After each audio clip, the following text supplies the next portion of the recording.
Immure, Part 1. Behold, I send you out as sheep amidst the wolves. So be as wise as serpents and as innocent as doves. Simon didn't know where he was or who was speaking. Vague memories of a gray place slowly faded in the shores of his mind. He was laying down. He could feel that, at least. Simon struggled to open his eyes, as if he was still sleeping.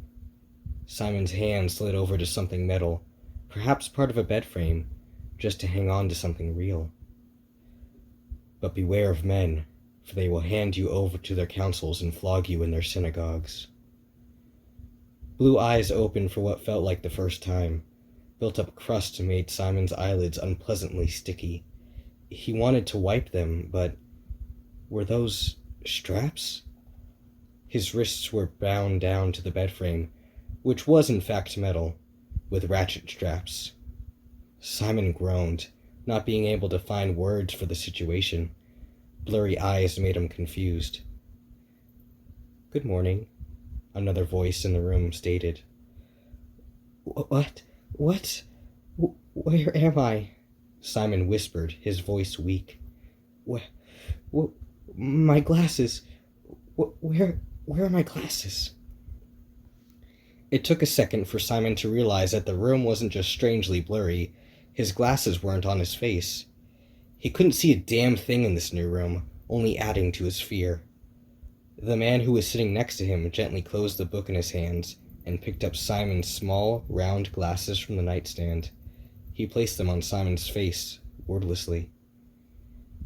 Simon's vision focused and was now able to see in detail. A crack dammed into his lens made itself known, a permanent reminder. The man was sitting in a wooden chair on the left of the bed. He had noticeably gray hair, but looked young regardless. Simon was hesitant to think that the man was older than he was, but the hair had definitely seen years. He looked to be a doctor of some sort. A white-collared shirt tipped Simon off to that, along with a stethoscope that hung around his neck. With the white walls, white doors, white hair, everything was so white, it was almost annoying. Simon then thought, was this another dream? It was disturbing. This definitely felt real, but so did that gray place. Simon could feel the tightness on his wrists, the cold sting of the metal frame.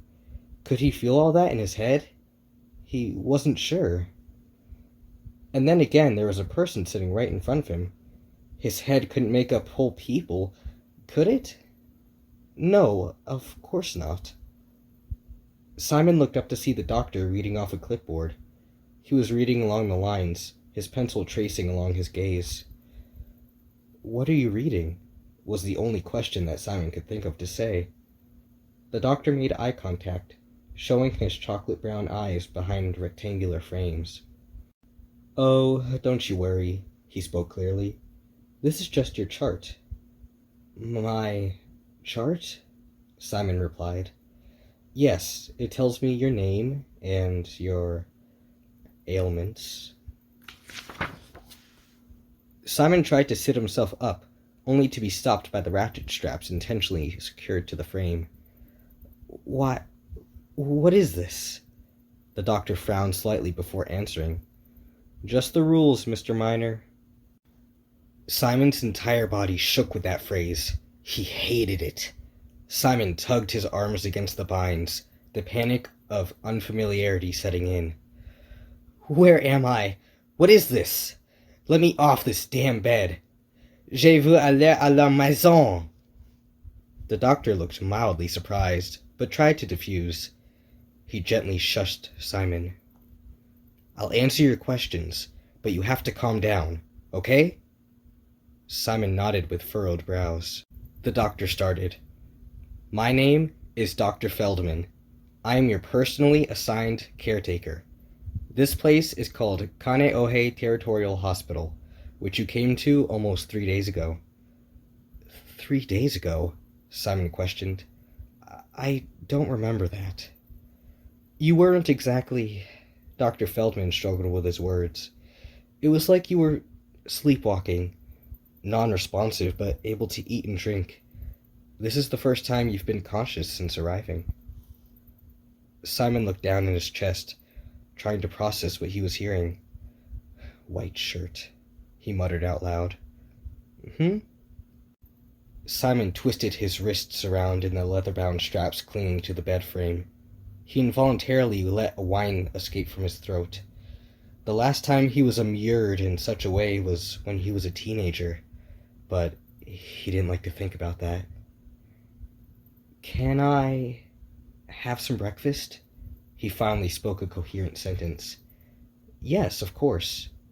To his relief, Dr. Feldman removed Simon's wrists from the leather. The doctor turned his back while Simon sat upright, finally being able to stretch. He wasn't aware of how sore he really was. It was a very painful endeavor just to move around. When the doctor turned to face him again, he was holding the handles of an old wheelchair. "Mr. Miner, do you think you can walk to me?" Simon's lips turned up in disgust. "I don't need that."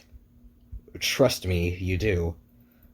"Putain," Simon mumbled under his breath. The doctor seemed to roll his eyes.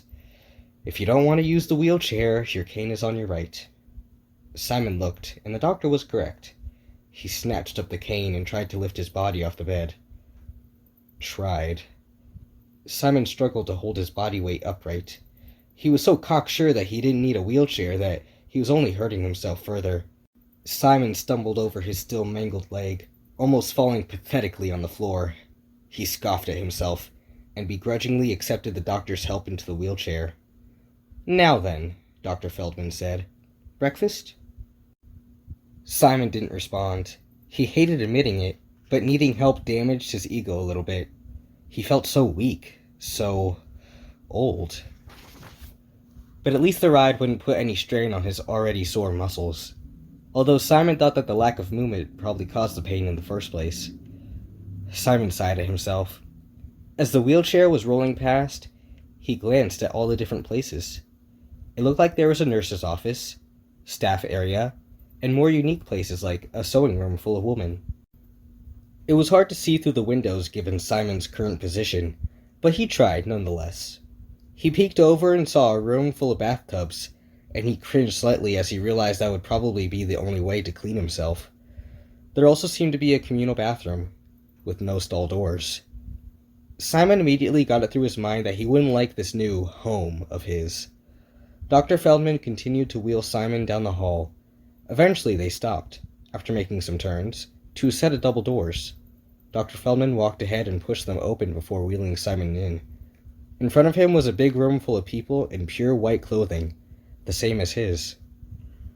Simon immediately felt a shiver across his back. He wasn't like those people, right? Simon was pushed up against one of the tables. Dr. Feldman left, presumably to get Simon his breakfast. He was there at the table, alone for a moment, surrounded by people he didn't know. It only took a second to make him feel so vulnerable. Simon folded his hands in his lap, waiting for Dr. Feldman to come back. He darted his eyes away from the other patients and stared down at the table. Simon scratched his wrist. It was going to take a lot of work to adapt to this place. Psst! Simon's head perked up and he looked around to see who was talking, but no one seemed like they were. Sailor. He scratched at his ears. The unsettling atmosphere of this place seemed to be getting to him, or at least that's what Simon hoped. He wasn't crazy. He heard things and sometimes saw things, but he wasn't crazy, not like these people anyway. But of course, the fragile mind always had doubts. Maybe, he thought to himself, maybe I am going insane. Surely that wasn't the case, right? Simon still had his head screwed on the right way, albeit a bit crooked. But no, he was different from these people. He wasn't insane. Simon was not insane, not like them. In fact, he could see a man across the room attempting to eat a crayon. That only made him feel slightly better. Simon was slightly startled when a food tray got set in front of him. He looked up to see Dr. Feldman back, and he took a seat next to Simon. The breakfast consisted of eggs, sausages, and other typical American food. Dr. Feldman turned to him. Do you need help eating, Mr. Miner? No, I can do it. Simon said it intensely confidently, yet second-guessed himself when the question was asked. He wasn't that weak. Hell, Simon used to be able to lift cargo crates and tie mooring lines to posts. He was far from weak. But then again, it's been years since he had done that. It was an awkward silence between them as Simon got too stubborn to make any sort of conversation. He felt unsure about his feelings towards Dr. Feldman. On one hand, the man was just trying to do his job catering for Simon, but he could really do without the constant feeling of being treated like a child. Simon crossed his arms as he set the fork down on an empty plate. Dr. Feldman scooped up the handles of his wheelchair again and began to roll him off to some other place against his will. Next on the schedule, Dr. Feldman started. Simon cringed at the disturbing noise that fell from his lips. He scratched at his ears again, as if it was an unsavory voice. Well, I suppose I should give you a tour of the place first. Go over some rules. He looked down at Simon. Simon still didn't respond, so Dr. Feldman just kept wheeling him down the hall. First is the, hydrotherapy section. First is the section. The young man's words fell upon deaf ears, partway because Simon just didn't have the patience to listen to what he perceived as pointless nonsense, but also because Simon got that feeling again, that creeping feeling, the chill that ran down his back. And then you'll see this area here. It's the recreational area. If you spend any time here, considering your situation. Simon turned his head back to look at Dr. Feldman. He just kept rambling about various places in the institution. It was fading in and out. Simon was losing signal. Now, perhaps we should discuss the room later. The wheelchair shifted to the left, surpassing a hallway that was to the right. Simon was focused at the wheels turning. This unfamiliar place gave him a sense of anxiety that was somehow unmatched to anything he's experienced. It was like he was in court again. People judging him left and right. Powerful people looking down on him. He didn't quite remember much from his time being admitted as a teenager, but his experience made him feel more passive-aggressive than anything. Now, there are some rules that you have to obey too, Dr. Feldman spoke to him. You have to eat every meal, no exceptions. Be cooperative and be respectful of the staff, and absolutely... Simon felt the distinct feeling of a hand on his shoulder. Instantly, he turned his head around, but Dr. Feldman's hands were on the wheelchair handles, just as they had been the whole time. Simon bent over slightly and put his head in his hands. He tugged on his hair a bit.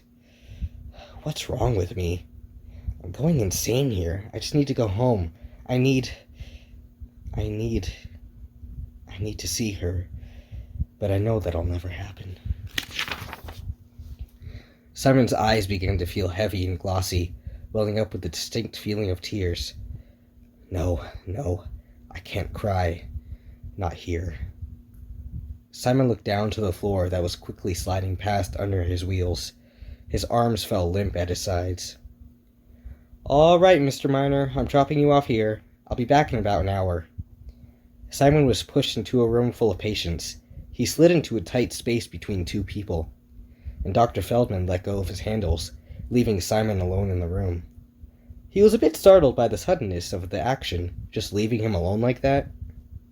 Simon's breath hitched as he suddenly felt every single eye on him. It was unsettling, having so many people there. He was painfully aware about how he looked, the only one who needed a wheelchair. They all think I'm a fool, Simon sighed.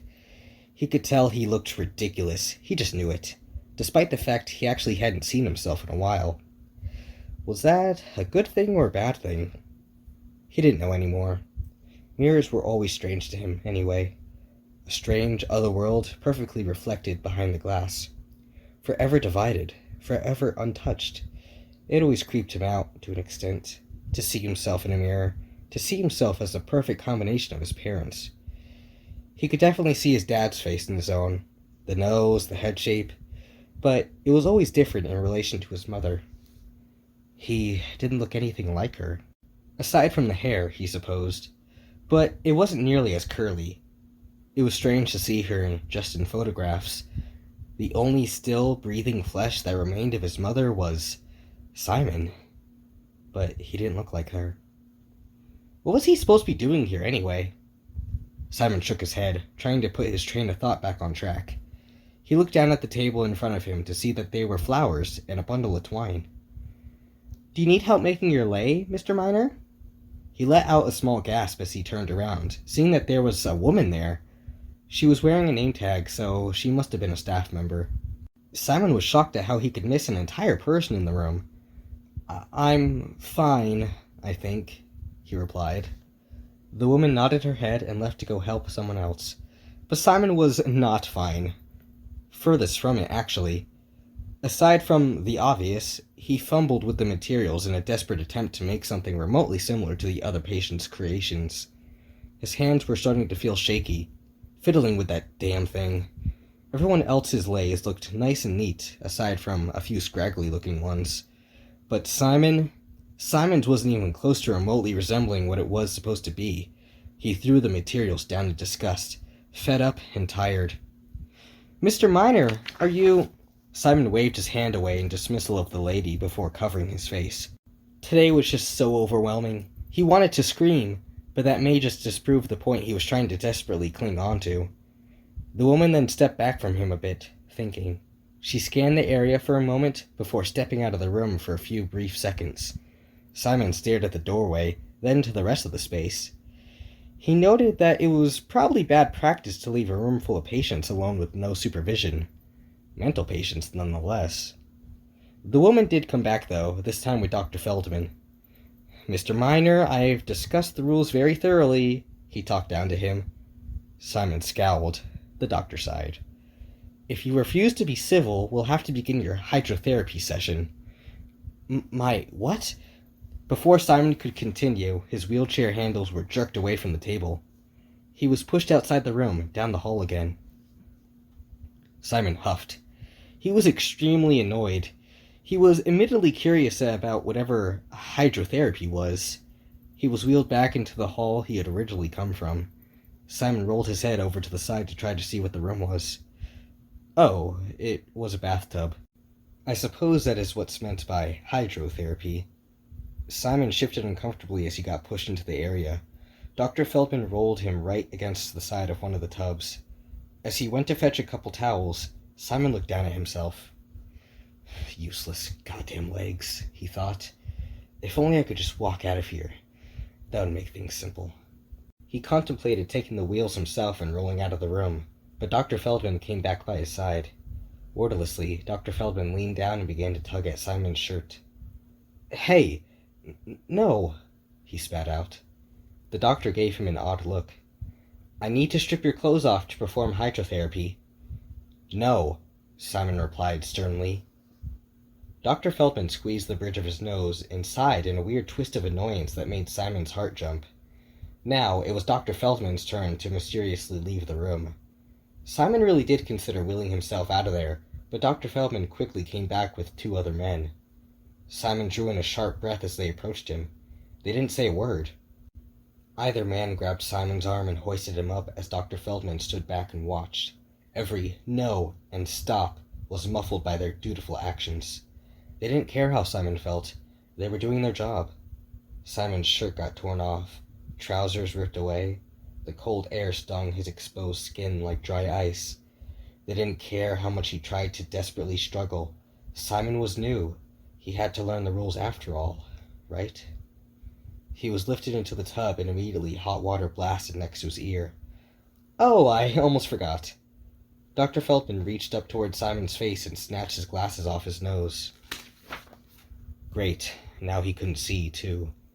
Simon squinted, blinking, trying to make anything out in the pure white room. Simon's eyes darted over to Dr. Feldman, who was getting some more supplies off a nearby shelf. All he could see was an amorphous blob that was slowly shifting around. Simon's hands gripped the sides of the tub. His breathing was off. Simon himself felt off. He groaned and lolled his head directly under the faucet. Hot water flowed down his face, dripping from his chin. His hair got flattened and obscured his vision even more than it already was. Water quickly began filling the tub, engulfing his entire body in an odd sense of warm calmness. Too calm. Simon's breath hitched. He took a shaky breath in, making his chest puff with air.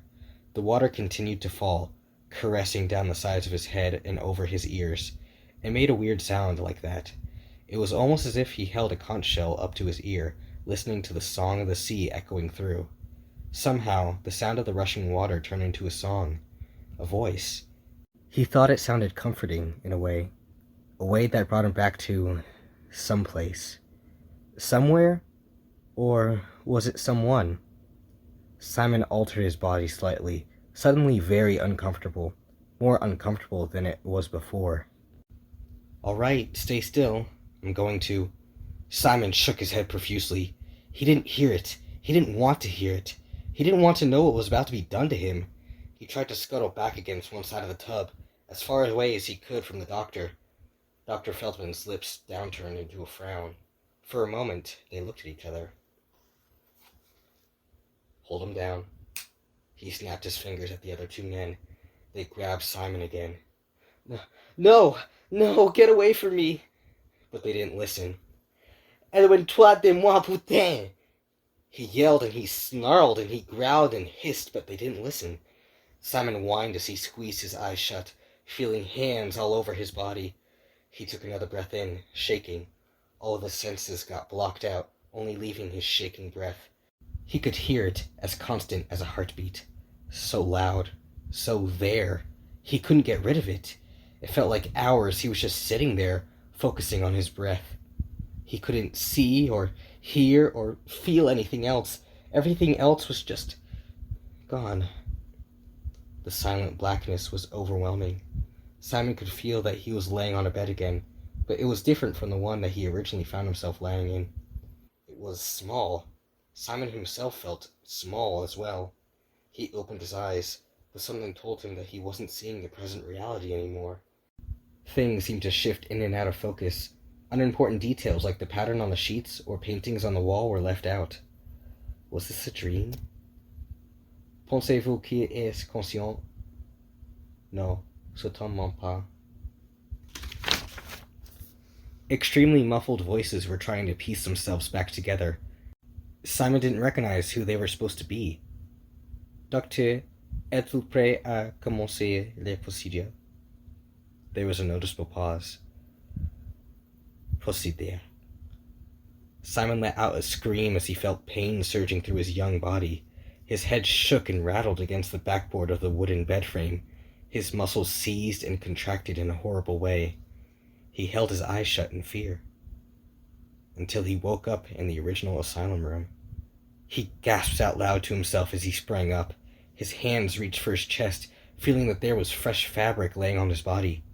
Simon looked down at his hands, trembling.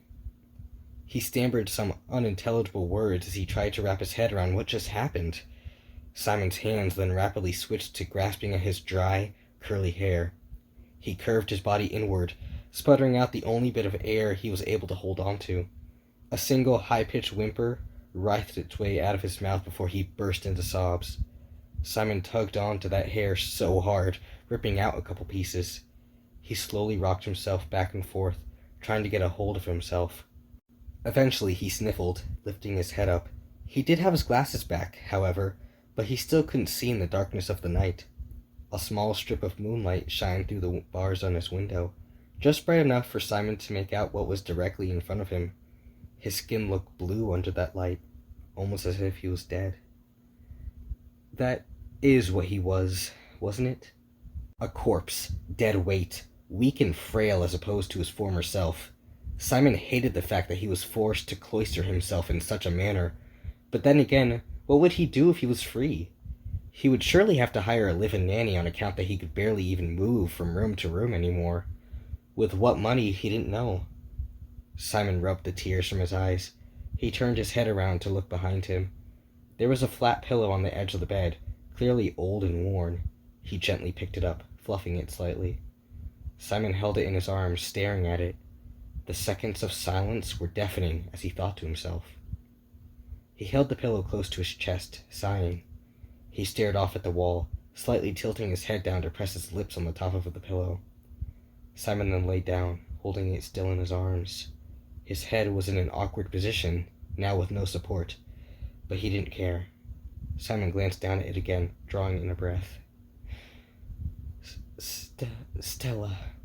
He hadn't said her name in months. It felt awkward. It stung. Stell, I miss you. I miss you every day, and each day I miss you more. I know I didn't do it. I'm so sure I remember what happened. I'm so sure of it. He looked down at the pillow again. You would forgive me if I did, though, right? Would you still love me? I promise I would never mean to hurt you like that. I love you, Stella. I love you so much. I love you, even if you're... Bonne nuit, mon petit chou.